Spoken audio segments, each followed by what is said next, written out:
News tonight. Right now, repairs are being made to the building housing Central and Collegiate high schools. Weeks after a deadly shooting behind these walls, a teacher and student died. Meanwhile, St. Louis Public Schools is formulating plans to bring students back into the building. News 4's Shoshana Stahl joins us with new information on the road back to normalcy for students and staff.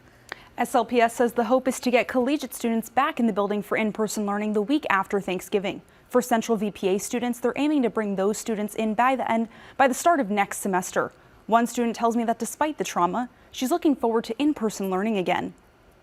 The school, the community, everything, like I feel like I do better at learning in person versus virtual because I dance and I can't really, express myself over the screen. Virtual learning for students at Central VPA started Monday. Junior Giselle Vaughn says she's happy about slowly easing back into school.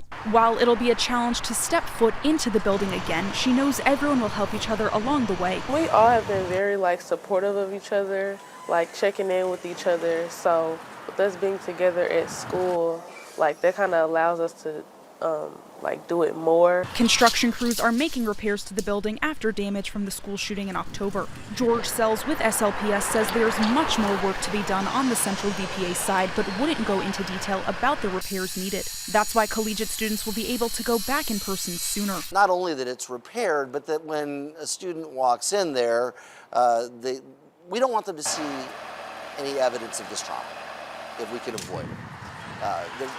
There will be memories, there will be things that will be hard enough to deal with just walking into that door for many people. And not just students, let's not forget our staff. They went through this too. Central VPA's principal sent out a survey to parents. Sells says more than half of the families who responded say they aren't ready to get back to school just yet. In the meantime, some in-person classes will be optional this semester through a partnership with the Center of Creative Arts. To be able to get everybody together, to give students an opportunity to create together, to rehearse together, just to be together. We don't want them to feel isolated through this. Giselle's mom, Shantae, is nervous for her daughter's mental health returning to school, but she hopes that will bring some normalcy back into Giselle's life. That is her second home. She spends just as much time there as she does with me.